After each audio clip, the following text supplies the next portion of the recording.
नमस्कार, आप सभी का यूपी जी न्यूज़ में स्वागत है। अभी केंद्रीय वित्त राज्य मंत्री पंकज चौधरी के जनपद महाराजगंज में है और यहाँ से तमाम एक ऐसे मामले सामने आते रहते हैं जिसको सुनने और देखने के बाद आपके पैरों के तले से ज़मीन खिसक जाता होगा। ठीक एक ऐसा ही मामला एक बार पुनः प्रकाश में आया है। आपको बता दें, जिस जगह पर हम मौजूद हैं इसको शहीदों का गांव कहा जाता है। गांव का नाम गबड़ुआ है और यहाँ तमाम ऐसे शहीद हुए जिन्होंने भारत माता के लिए, भारत देश के लिए अपनी प्राणों की आहुति दे दी। लेकिन ऐसे गांव में भी एक ऐसा मामला सामने आया है जिसको सुनने और देखने के बाद संभवतः आप भी सोचेंगे कि क्या हम वास्तव में नए भारत में हैं, डिजिटल भारत में हैं। यह मुख्य मार्ग है, परतावल से निचलौल यह मार्ग जाता है और इस मार्ग से एक लिंक मार्ग निकला है जिसको हरिजन बस्ती मार्ग कहा जाता है। यानी यूँ कहें तो ये हरिजन बस्ती को जोड़ने वाला मार्ग है। और यहाँ अक्टूबर 2024 में सूबे के मुखिया योगी आदित्यनाथ जी के द्वारा इस सड़क का लोकार्पण किया गया था। सड़क की कुल दूरी बता दें 970 मीटर था, जिसमें लागत लगने वाली 66,64,000 रुपये कुल मानक बताया गया था। लोकार्पण होता है अक्टूबर 2024 में लोकार्पण होता है। लोकार्पण के बाद यहाँ शिलापट लगाया जाता है। शिलापट जब लगाया जाता है तो गांव के लोगों के पैरों के तले से ज़मीन खिसक जाता है, क्योंकि हैरानी की बात यह थी कि लोकार्पण हो गया, शिलापट भी लग गया, लेकिन धरातल पे यह सड़क बना ही नहीं था। हम उसी सड़क पे आज भी मौजूद हैं। हम चाहेंगे कैमरा पर्सन से कि सड़क को एक बार दिखाएं जिससे कि दर्शकों को चीज़ें समझने में आसानी हो। यही वो सड़क है और इसी जगह पे वो शिलापट लगाया जा रहा था जिसमें कुल लागत 66,64,000 का दिखाया गया था। ग्रामीणों के द्वारा जब शिलापट का विरोध किया गया तो उसके बाद से ही मानो सोशल मीडिया पे इस सड़क के भ्रष्टाचार के बारे में या यूँ कहें तो लापरवाही के बारे में सोशल मीडिया पर हंगामा मच गया, जिसके बाद से तमाम समाज के अग्रणी लोग, चाहे वो समाजसेवी हों चाहे वो राजनीतिक लोग हों, वो सोशल मीडिया पर जमकर विरोध करने लगे। विरोध होने के बाद जब मामला बेहद वायरल हो गया, हाईलाइट हो गया, तो जनपद के जिलाधिकारी अनुनय झा के द्वारा आनन फानन में एक टीम गठित की गई और जिस टीम को गठन करने के बाद मौके पर धरातली निरीक्षण के लिए भेजा गया। जब धरातली निरीक्षण के लिए टीम आई होगी तो उनके भी पैरों के तले से ज़मीन खिसक गया होगा, क्योंकि मौके पे एक भी नया ईंट नहीं रखा गया है। हम यहाँ मुख्य मार्ग से लेकर के हरिजन बस्ती तक जोड़ने वाली इस लिंक मार्ग के पूरे आपको जब इसका दशा दिखाएंगे तो आप भी देख करके स्पष्ट तरीके से जान जाएंगे कि यहाँ या तो लापरवाही हुआ है या तो बहुत बड़ा भ्रष्टाचार हुआ है। इस संबंध में जिम्मेदारों की बात करें, जिम्मेदारों की माने तो उनके द्वारा साफ तौर पे यह कहना है कि गबड़ुआ गांव में ही सड़क का निर्माण कराया गया है। पर बड़ा सवाल तो यह है कि यह लापरवाही है या भ्रष्टाचार है। यह लापरवाही कहा जाए कि भ्रष्टाचार कहा जाए, क्योंकि 66,64,000 की जैसी बड़ी परियोजना में इस प्रकार की घोर लापरवाही अगर आप देखेंगे, आप देख रहे हैं, तो अंदाज़ा लगाइए कि छोटे छोटे ग्राम पंचायतों में तमाम सरकारी योजनाएं आती हैं, वो धरातल तक या समाज के अंतिम व्यक्ति तक कैसे पहुंचती होंगी, यह भी अपने आप में बहुत बड़ा सवाल है।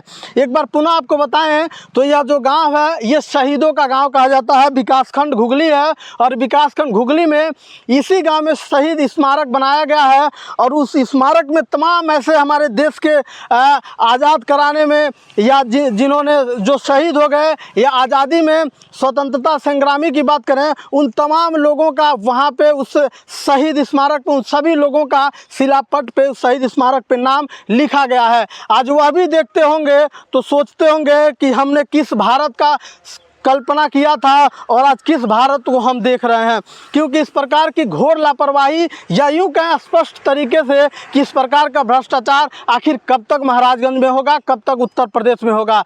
एक तरफ सूबे के मुखिया बेहद ईमानदार छवि वाले मुखिया माने जाते हैं, मुख्यमंत्री कहे जाते हैं, लेकिन दूसरी तरफ उन्हीं के गृह जनपद के ठीक सटे जनपद महाराजगंज में जहां से केंद्रीय वित्त राज्य मंत्री का पदभार संभाले हुए हैं वर्तमान में सांसद महाराजगंज के, उनके शहर में, उनके गृह जनपद में अगर इस प्रकार की लापरवाही या इस प्रकार का भ्रष्टाचार हो रहा है तो ये अपने आप में बड़ा सवाल है कि ऐसे अधिकारियों का और ऐसे जिम्मेदारों के ऊपर कार्रवाई क्यों नहीं हो रहा है। क्योंकि यह जनपद का एक इकलौता मामला नहीं बल्कि पूर्वांचल में देखने को अगर देखा जाए, और पूर्वांचल की बात छोड़िए, महाराजगंज ज़िले की बात करें तो जनपद में ऐसे तमाम जगह हैं, तमाम जगहों से ऐसे मामले हाईलाइट होकर के निकल करके सामने आए हैं जहाँ सड़क को लेकर के बहुत बड़ी भ्रष्टाचार देखने को मिला है। चाहे वो निचलौल हो या महाराजगंज का घुगली हो, गबरुआ हो, ऐसे तमाम जगह है। तमाम जगहों का नाम आप लोगों को जब सर्च करेंगे मीडिया के माध्यम से तो तमाम जगहों का नाम निकल करके आप लोगों के सामने आएगा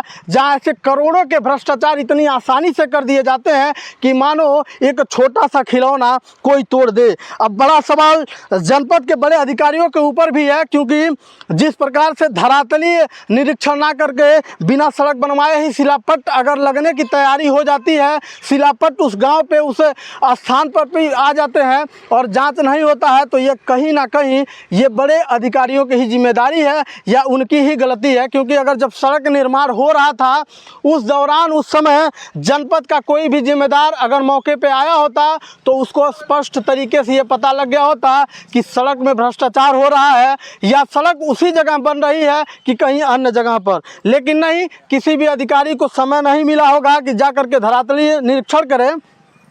अभी कुछ लोग भी हैं यहाँ स्थानीय लोग हैं, संभवतः उनसे भी बातचीत करने का प्रयास करेंगे। देखिए ये लोग युवा हैं और भारत की यही युवा है, यही भविष्य है। आप यहीं के रहने वाले हैं। इस सड़क के बारे में क्या जानते हैं आप? सड़क जो शिलापट लाए थे लगाने के लिए, और उसके बाद में सड़क नहीं बना है, शिलापट कैसे लग जाएगा? कैसे आप लोगों को यह जानकारी हुआ कि सड़क में लापरवाही और भ्रष्टाचार हुआ है? शिलापट जब ले आए थे लगाने के लिए तब जाके हम लोगों को मालूम हुआ कि भाई रोड नहीं बना, शिलापट कैसे लगेगा। मुख्यमंत्री योगी आदित्यनाथ इसका लोकार्पण किए थे, हाँ, उसके बावजूद भ्रष्टाचार हो रहा। क्या कहना चाहेंगे, ये लापरवाही किसकी है? लापरवाही जो है कि अब जो कर्मचारी हैं उन्हीं का है। कुछ हमारे भाई भी हैं। सड़क के बारे में आप क्या जानते हैं? क्या जानते हैं सड़क के बारे में? यहीं के रहने वाले हैं। चलिए, ये युवा है और बड़े दुख के साथ ये कहना पड़ रहा है कि यही हमारे देश के भविष्य हैं। लेकिन जहाँ खुलेआम भ्रष्टाचार हो रहे हैं, जहाँ खुलेआम इस प्रकार की लापरवाही है, वहाँ अगर ये बोलने से, अपनी बातें रखने से अगर हिचकिचा रहे हैं, बच रहे हैं, तो यह भी अपने आप में सवाल है कि देश के भविष्य कहे जाने वाले युवा आखिर कहाँ रह रहे हैं।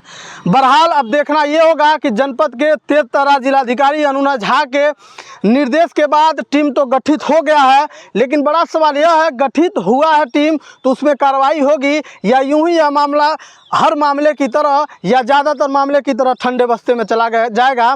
ये तो अपने आप में बड़ा सवाल है और आगामी समय में यह स्पष्ट रूप से पता लगेगा कि जिलाधिकारी के आदेश के बाद भी कोई कार्रवाई होती है या मामला ठंडे बस्ते में चला जाएगा। सहयोगी के साथ रामबदन साहनी, महाराजगंज, UPG न्यूज़। जय हिंद।